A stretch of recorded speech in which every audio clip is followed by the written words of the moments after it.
الحمد لله نحمده ونستعينه ونستغفره ونؤمن به ونتوكل عليه ونعوذ بالله من شرور أنفسنا ومن سيئات أعمالنا ونعوذ بالله من شرور أنفسنا ومن سيئات أعمالنا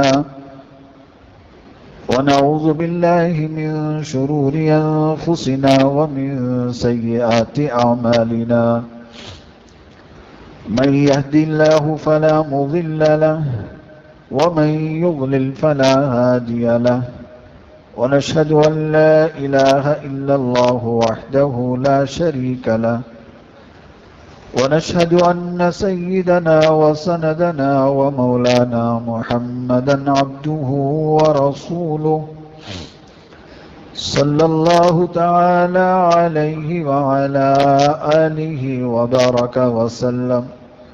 وبارك وسلم تسليما كثيرا أما بعد فأعوذ بالله من الشيطان الرجيم بسم الله الرحمن الرحيم ورفعنا لك ذكرك وقال تعالى إنا أعطيناك الكوثر فصل لربك وانحر إن شانئك هو الأبتر صدق الله مولانا العظيم وصدق رسوله النبي الكريم ونحن على ذلك من الشاهدين والشاكرين والحمد لله رب العالمين.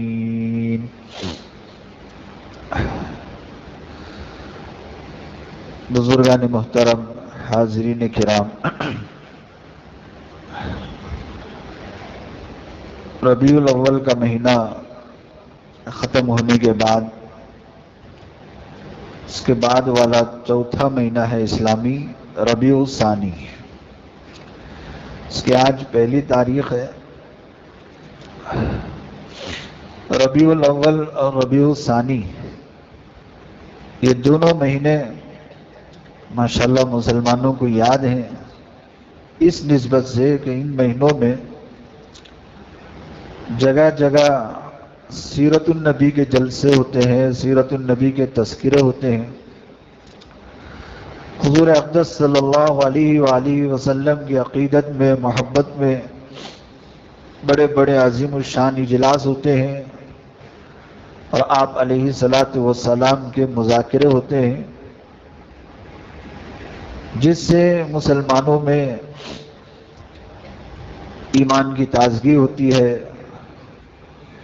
اور آپ صلی اللہ علیہ وآلہ وسلم کا تذکرہ کرنا عین عبادت بھی ہے. اللہ اور رسول کی تعریف یہ اللہ تعالیٰ کو بہت پسند ہے کہ کوئی اللہ کی تعریف کرے، کوئی اپنے آقا حضور اکرم صلی اللہ علیہ وآلہ وسلم کی تعریف کرے. اس سے اللہ تبارک و تعالیٰ کو خوشی ہوتی ہے.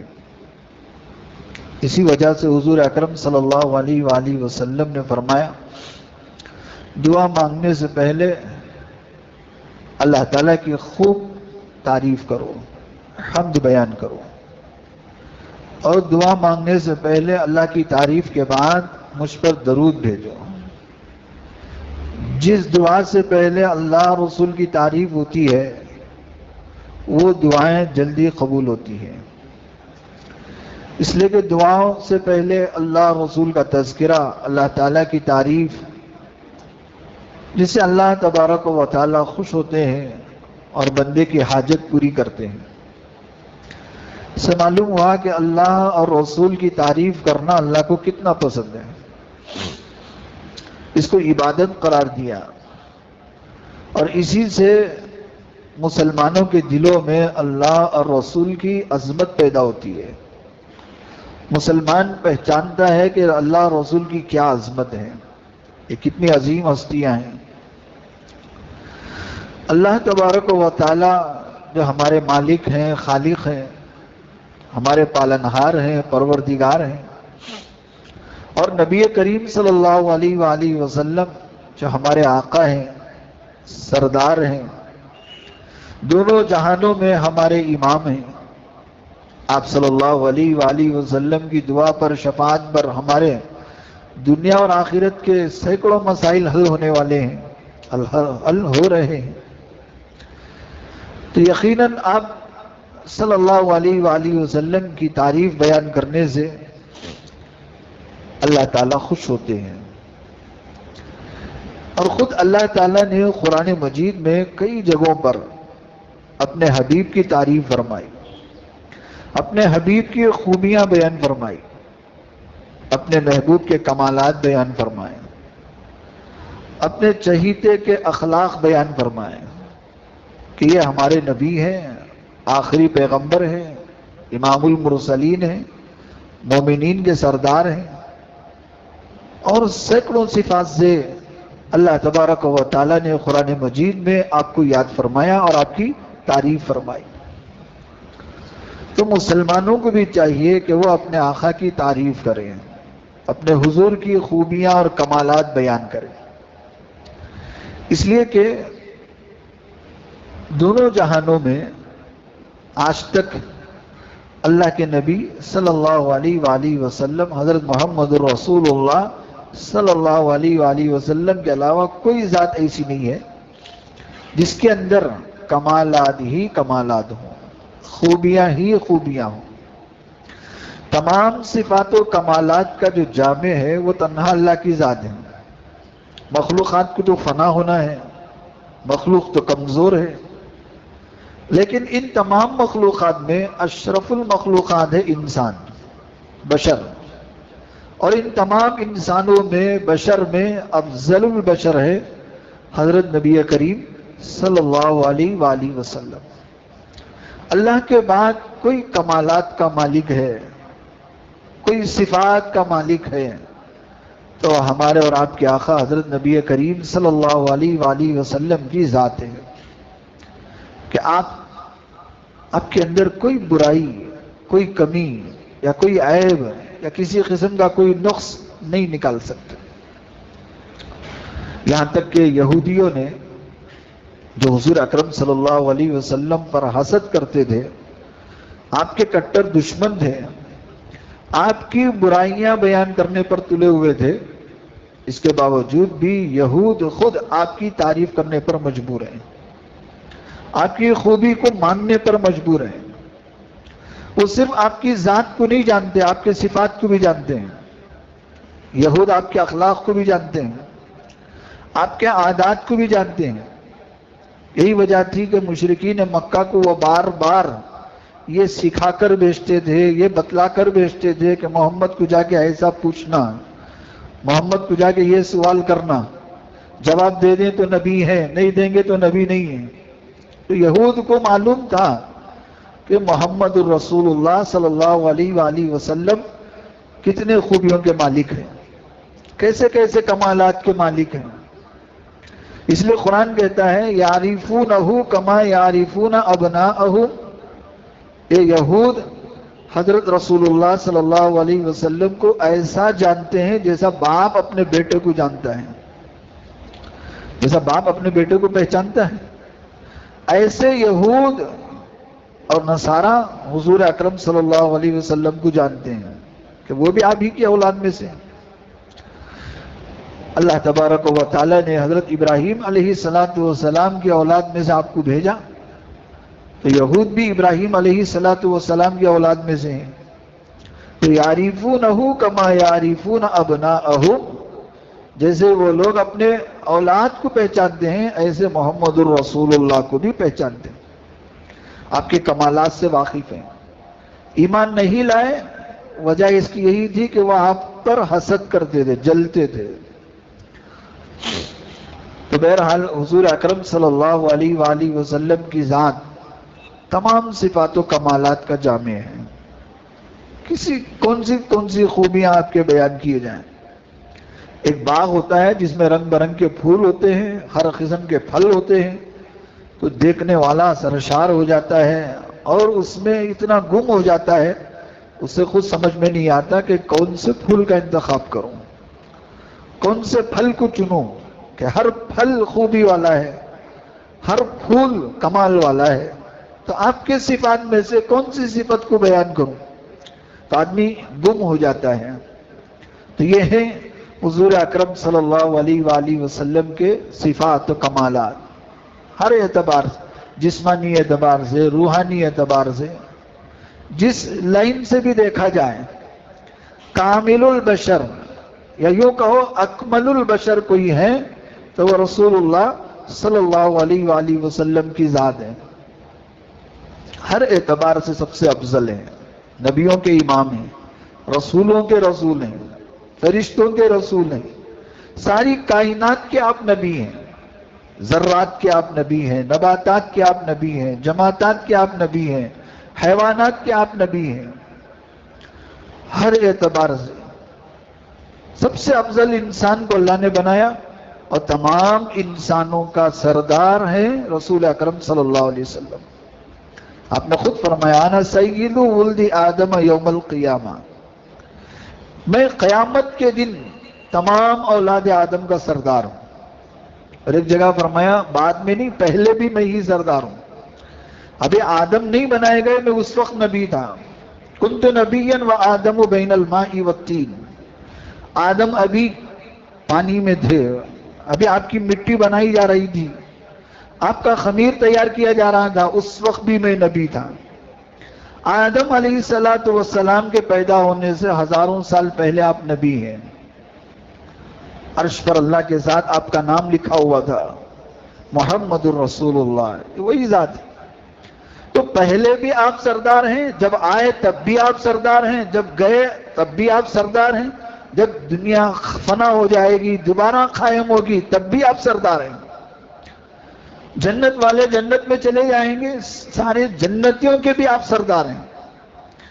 آپ کی سرداری کی کوئی ایکسپیری نہیں ہے، ختم ہونے کا نام نہیں ہے، پہلے بھی آپ سردار ہیں، بعد میں بھی آپ سردار ہیں۔ اب اندازہ لگاؤ اس سے بڑی اور کیا فضیلت ہوگی، رتبہ ہوگا، اور کیا عظمت بیان کریں۔ آدمی کسی سے محبت کرنے کے لیے اس کے اندر کے کمالات دیکھتا ہے، اس کے اندر کی خوبیاں دیکھتا ہے، خوبیاں پسند آ گئی محبت ہو گئی، کمالات پسند آ گئے محبت ہو گئی۔ آدمی کسی دوست سے محبت کرتا ہے، کسی بھائی سے محبت کرتا ہے، ماں باپ سے محبت کرتا ہے، بیوی سے محبت کرتا ہے، تو اس کے صفات، اس کے خوبیاں پسند آتی ہیں، باوجود ہے کہ اس کے اندر کوئی نہ کوئی خامی ہوتی ہے، کمزوری ہوتی ہے، سب اچھا ہے، وہ ایک کمزوری ہے، بولتے کہ نہیں بولتے؟ لیکن رسول اللہ صلی اللہ علیہ وآلہ وسلم کے بارے میں کوئی ایک بات ایسی بتا دو کہ محمد الرسول اللہ صلی اللہ علیہ وسلم کے اندر سب کمالات ٹھیک ہیں، ایک ہے ایسی کوئی ایک نہیں بتا سکتے، نہ سوچ سکتے ہیں نہ بول سکتے ہیں، خوبیاں ہی خوبیاں ہیں، اور ہر قسم کا آدمی آپ کو چاہنے والا، ہر قسم کا آدمی آپ سے محبت کرنے والا، ہر قسم کے آدمی کے اندر ایک لچک ہوتی تھی آپ کی طرف مائل ہونے کی، دشمن ضرور تھے لیکن دل چاہتا تھا کہ محمد کے کلام کو سنیں۔ یہ ابو جہل، ابو لہب پیچھے پیچھے بولتے پھرتے تھے کہ یہ جادوگر ہے، یہ شاعر ہے، یہ دیوانہ ہے، سب بولتے تھے، لیکن اندر جی چاہ رہا ہے پیچھے پیچھے محمد کا کلام سنتے پھرے۔ ہاں، وہ کلام تھا ایسا، آپ کے بول ایسے میٹھے تھے، آپ کے بولنے کا انداز ایسا نرالا تھا، دشمن بھی پیچھے پیچھے آپ کے سننے پر مجبور ہے۔ جب رات دیر تک رسول اللہ صلی اللہ علیہ وسلم کعبۃ اللہ کے سامنے کھڑے ہو کر قرآن پڑھتے تھے تو یہی ابو جہل، ابو لہب، عتبہ، شیبہ دیوار کے پیچھے چھپ کر آپ کا قرآن سنتے تھے، چھپ چھپ کر سنتے تھے، کھینچاؤ، یہ لگاؤ تھا آپ کے انداز کا، آپ کے بولنے کا، آپ کے پڑھنے کا، دشمن تک سننے پر مجبور ہے۔ تو کوئی خرابی یا کوئی عیب، کوئی نقص نہیں ہے۔ آپ کے معجزات کو لے لو، کون سا معجزہ ہے جو اللہ نے آپ کو نہیں دیا؟ کوئی، ہر معجزہ جتنے نبیوں کو اللہ نے جو معجزے دیے تنہا اللہ نے آپ کو عطا فرمائے ہیں۔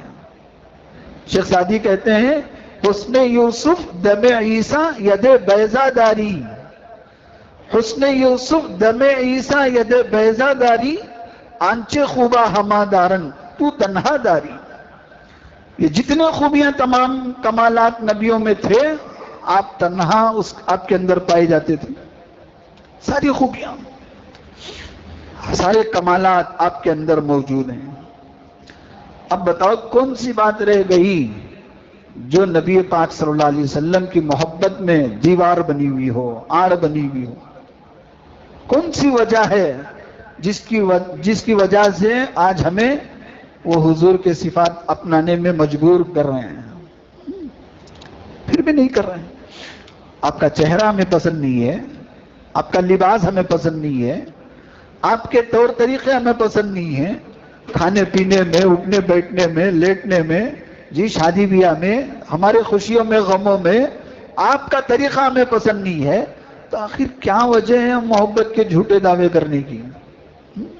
کیا آپ کا چہرہ ہمیں پسند نہیں، آپ کا لباس ہمیں پسند نہیں، ہمارا چہرہ غیروں جیسا، ہمارا لباس غیروں جیسا، ہمارے کھانے پینے کے طریقے غیروں جیسے، پھر بھی زبان میں وہی جھوٹے دعوے کہ ہمیں محبت ہے، عشق ہے؟ یہ کہیں کا عشق ہے؟ کہاں کا عشق ہے؟ عشق ہوتا ہے کہ معشوق کی ہر ادا ہمیں پسند آ جائے، معشوق کی ہر ادا پر ہم مرنے والے، مٹنے والے بن جائیں، معشوق کی ہر ادا پر ہماری ہزاروں خواہشیں قربان ہو جائیں، ہماری ضرورتیں قربان ہو جائیں، لیکن ہم اپنی خواہش کو چھوڑنے تیار نہیں ہیں، عشق جائے مٹی میں، پھر بھی انہی زبانوں سے ہم دعوے کرتے ہیں کہ ہمیں محبت ہے رسول اللہ سے۔ جہاں محبت ہوتی ہے وہاں محبت کے تقاضے ہوتے ہیں۔ محبت کا پہلا تقاضا ہے کہ ہم جس کے اپنے محبوب کی اتباع کریں، محبوب کی اتباع، اور یہی اللہ نے قرآن پاک میں حکم دیا ہے۔ فرمایا قل ان کنتم تحبون اللہ فاتبعونی، تمہیں اللہ سے محبت ہے، تمہیں نبی سے محبت ہے تو اتباع کرو، پیروی کرو، صرف نمازوں میں نہیں، صرف روزوں میں نہیں، صرف حج عمرہ میں نہیں، اپنے کاروبار میں، اپنے کھانے پینے میں، اپنے دھندوں میں، اپنے پرسنل جو زندگی آپ کی اپنی ہے اس زندگی میں، پہننے اوڑھنے میں کس کی اتباع کرو؟ نبی کی اتباع کرو، تو محبت ہوگی، اللہ تم سے محبت کریں گے اور تمہارے گناہ معاف کریں گے۔ تو اللہ نے جو وعدہ فرمایا ہے یہ وعدہ بھی ہے اور یہ نسخہ بھی ہے کہ تم چاہتے ہو اللہ سے محبت کریں، اللہ تم سے محبت کریں، تم چاہتے ہو کہ نبی تم سے محبت کرے تو نبی کی اتباع کرو، انشاءاللہ یحببکم اللہ۔ اللہ نے فوراً وعدہ کر دیا اللہ تم سے محبت کرے گا، یغفر لکم ذنوبکم، اتنا ہی نہیں تمہارے گناہ معاف کر دے گا، تمہاری خطائیں بخش دے گا، واللہ غفور الرحیم، اور اللہ بڑا بخشنے والا مہربان ہے۔ تو نبی کریم صلی اللہ علیہ وآلہ وسلم کی ذات کمالات بھی ہیں، صفات بھی ہیں، معجزے بھی ہیں۔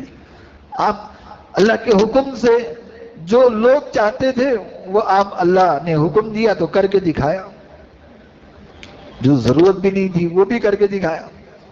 خواہ مطالبہ کر دیا دشمنوں نے کہ تم سچے نبی ہو تو چاند کے 2 ٹکڑے کر کے دکھاؤ، تو نبی کریم صلی اللہ علیہ وآلہ وسلم نے چاند کے 2 ٹکڑے کر کے دکھائے۔ شق القمر کا واقعہ مشہور ہے۔ تو آپ نے چاند کے 2 ٹکڑے کرنے میں کیا ضرورت تھی؟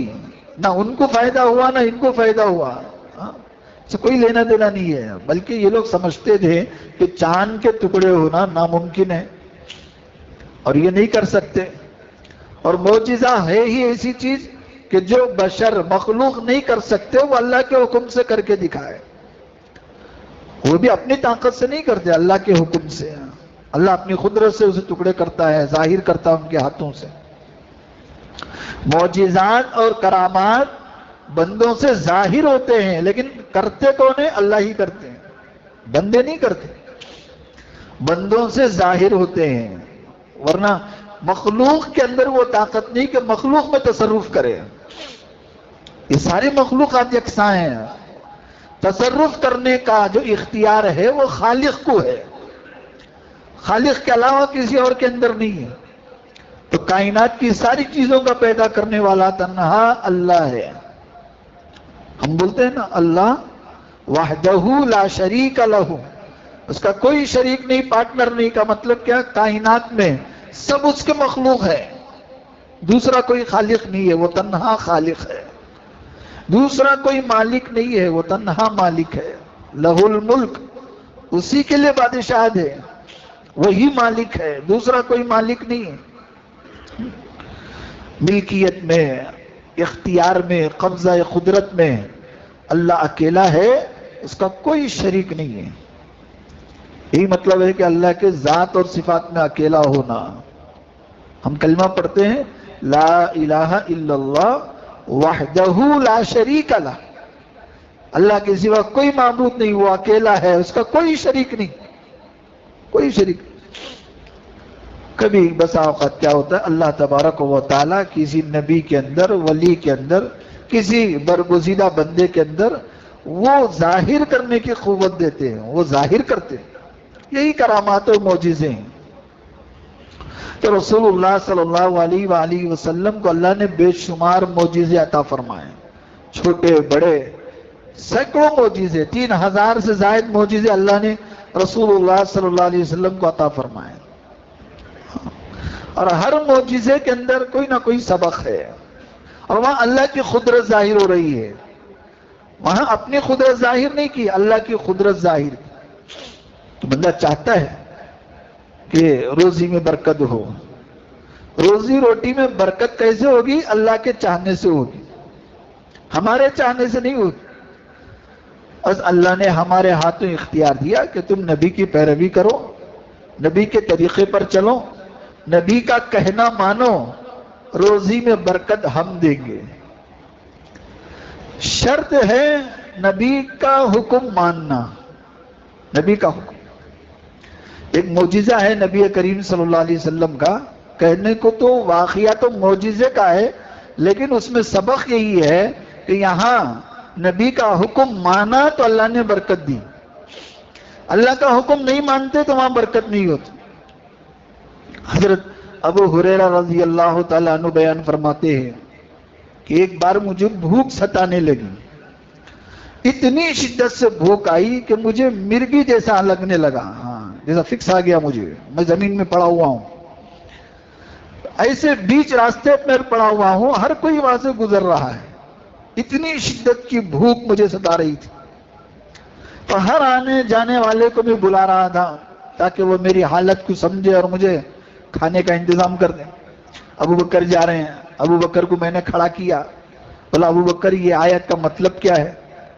اور خود ابو ہریرہ بیان کر رہے ہیں مجھے ابو بکر سے آیت کا مطلب پوچھنا نہیں تھا، مجھے مقصد یہ تھا کہ وہ روکیں، وہ رکے راستے میں، میری حالت کو دیکھیں اور میرے کھانے کا انتظام کر دیں۔ میں نے پوچھا تو انہوں نے آیت کا مطلب سمجھا دیا، آگے نکل گئے، میری حالت کو سمجھا ہی نہیں انہوں نے۔ پھر عمر گئے، عمر کو کھڑا کیا، پوچھا بھئی یہ آیت کا مطلب کیا ہے؟ وہ بھی آیت کا مطلب بتائیں، آگے نکل گئے، میری حالت کو سمجھا ہی نہیں۔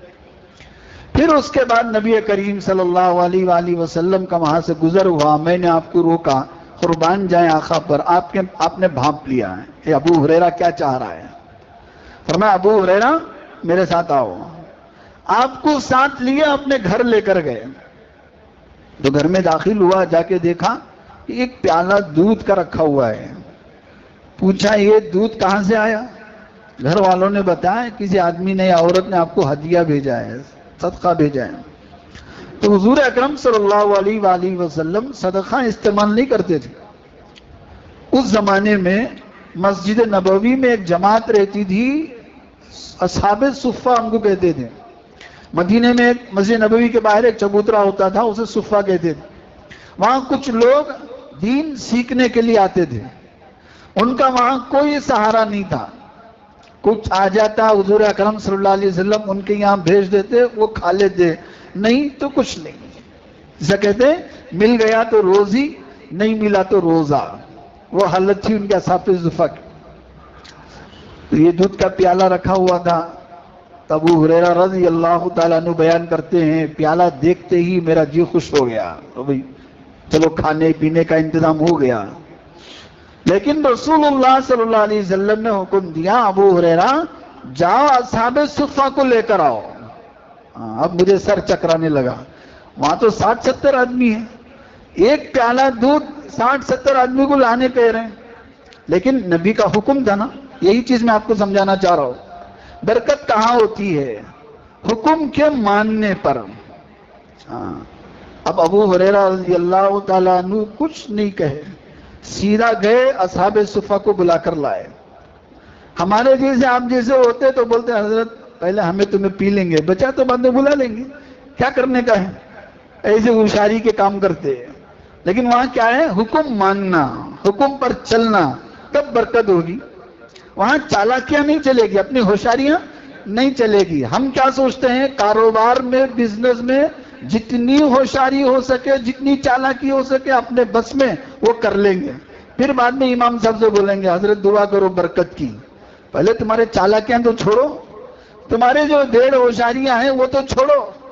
جو نبی اور اللہ نے کہا اس پر چلو، پھر برکت کی دعا کرو، دیکھو کیسے برکت ہوتی ہے. نہیں وہ نہیں کریں گے ہم. پہلے ساری ڈیڑھ ہوشیاریاں ہم کر لیں گے، کس کی ٹوپی کسے پہنانا ہے، کس کو دھوکہ دینا ہے، سب کر لیں گے. پھر مسجد میں آ کے 2 رکعت پڑھنے کے بعد امام صاحب سے بولیں گے کیا کہ میری دعا نہیں چل رہی ہے، تمہاری دعا چلتی ہے، اللہ والے تمہیں دعا کرو بول کے امام صاحب کو بول. یہاں کیا ہے؟ ہوشیاری نہیں، چالاکی نہیں، اپنی عقل نہیں، نبی کا حکم ہے. اب سیدھا گئے. اب ابو ہریرہ رضی اللہ تعالیٰ عنہ دل میں سوچ رہے ہیں کہ 70 آدمی کو نبی نے بلایا ہے، اب یقیناً میرا نمبر آخر میں آئے گا، شروع میں تو نہیں آئے گا. پہلے 70 آدمی کو پلائیں گے، وہ مجھے ہی آرڈر کریں گے، حکم دیں گے کہ ابو ہریرہ ان سب کو پلاؤ. جب یہ حکم دیں گے تو 70 آدمیوں کے بعد 71واں آدمی میں رہوں گا. وہ کیا بولتے ہیں پینڈے میں بچا ہوا بھی ملتا کہ نہیں. اب دل میں سوچتے ہوئے جا رہے ہیں. لیکن نبی کا حکم ہے، کچھ نہیں کر سکتے. گئے لے کر آئے سب. جیسے ابو ہریرہ رضی اللہ تعالیٰ عنہ نے سوچا ویسے ہی حکم ملا کہ ابو ہریرہ سیدھی طرف سے شروع کرو، سب کو پلاؤ. اب سب پیتے جا رہے ہیں، سب کو پلاتے جا رہے ہیں. اب آنے والے بھی ماشاءاللہ سب 30 دن کے بھوکے، کبھی انہوں بھی پیٹ بھر کو نہیں آئے، انہوں بھی پہلے سے بھوکے. اب گھٹ گھٹ گھٹ پی رہے ہیں.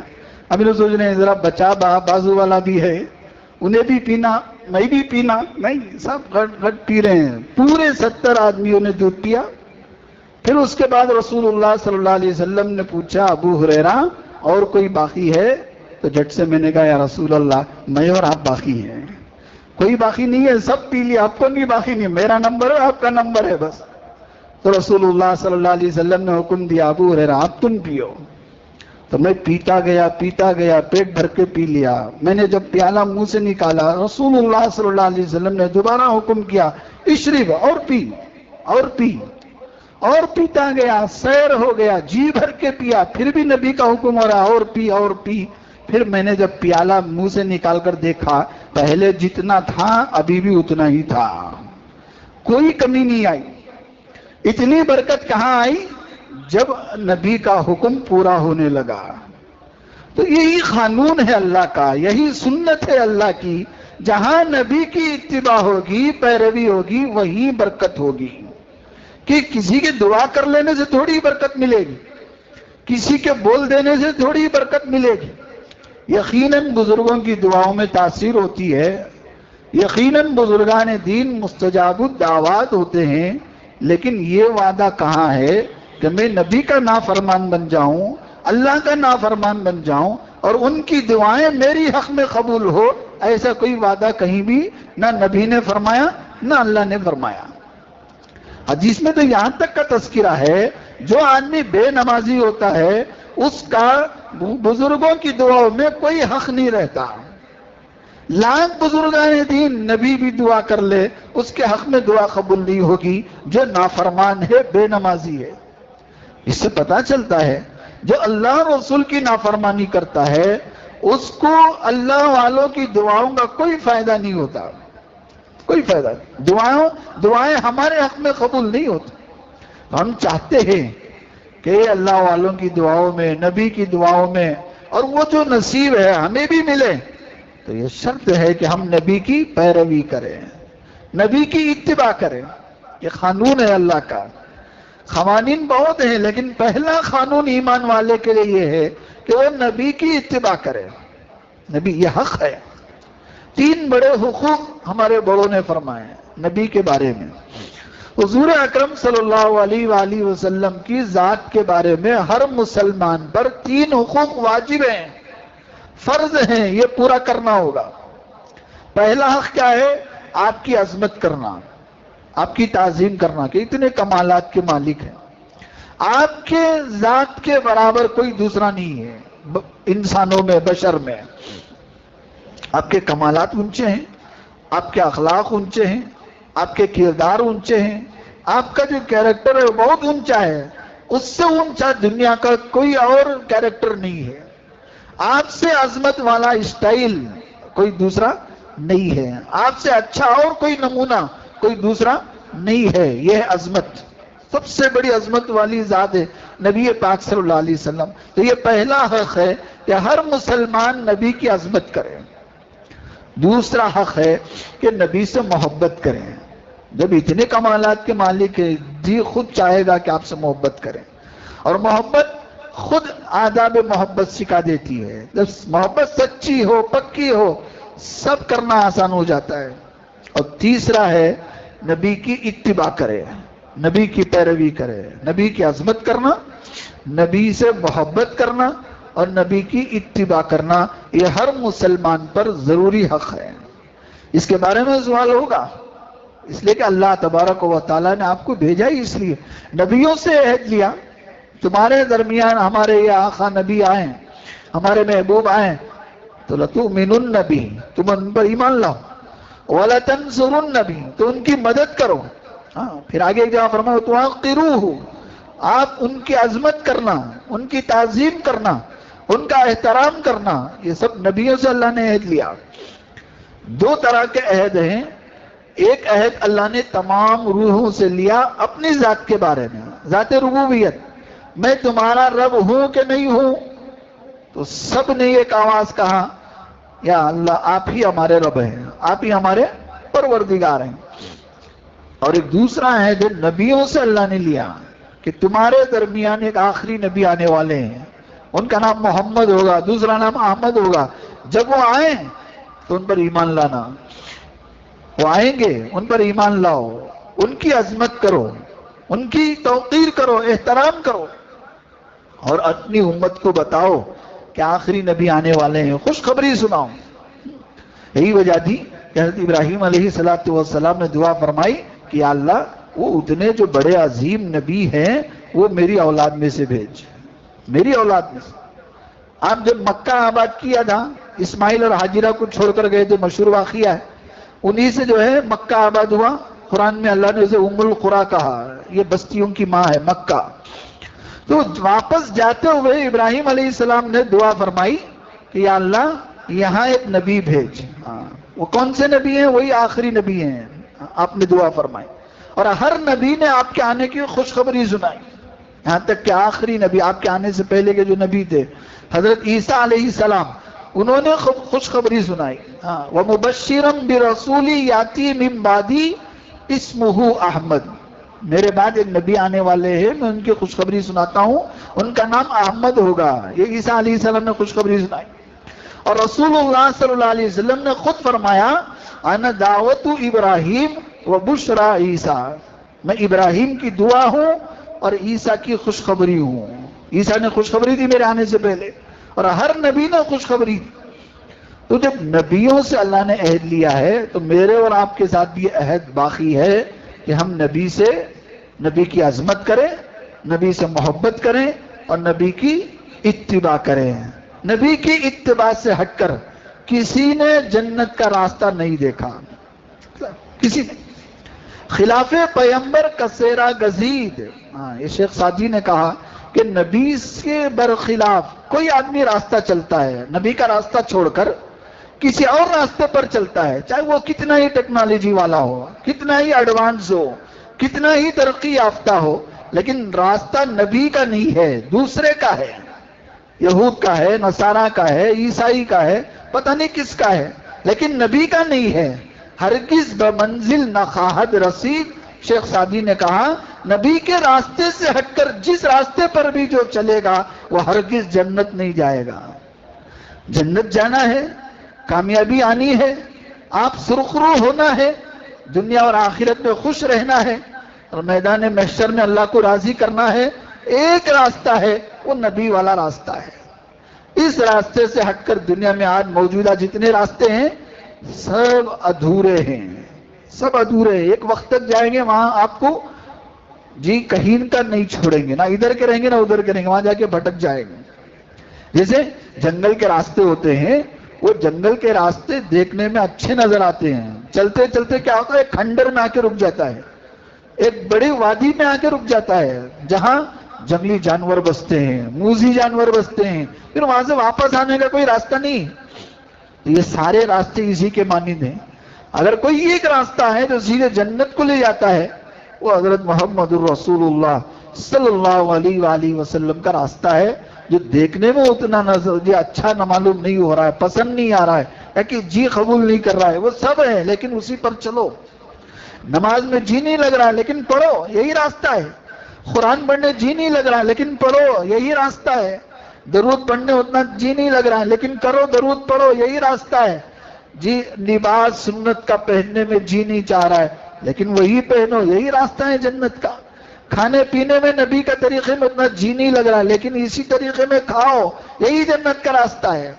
غیروں کے راستے جائے کتنے من پسند کیوں نہ ہو لیکن وہ جنت کا راستہ نہیں ہے۔ دعا فرمائیں اللہ تعالیٰ تمام مسلمانوں کے دلوں میں آپ کی عظمت پیدا فرمائیں، ہر ایک کو آپ کی محبت نصیب فرمائیں، اور تمام مسلمانوں کو آپ کی اتباع اور پیروی کرنے کی توفیق عطا فرمائیں۔ نمازوں کے بعد جاتے ہوئے آپ حضرات سے گزارش ہے مسجد کے لیے زیادہ سے زیادہ چندہ دیتے ہوئے جائیں، جھولی میں ڈالتے ہوئے جائیں۔ دعا ہے اللہ پاک آپ کی کمائیوں میں برکتیں عطا فرمائیں، جو بھی پریشانیاں، مصیبتیں، آفتیں، بیماریاں ہیں اللہ پاک ہر ایک کو اس سے حفاظت فرمائیں اور خوب کمائیوں میں برکتیں عطا فرمائیں۔ وآخر دعوانا ان الحمدللہ رب العالمین۔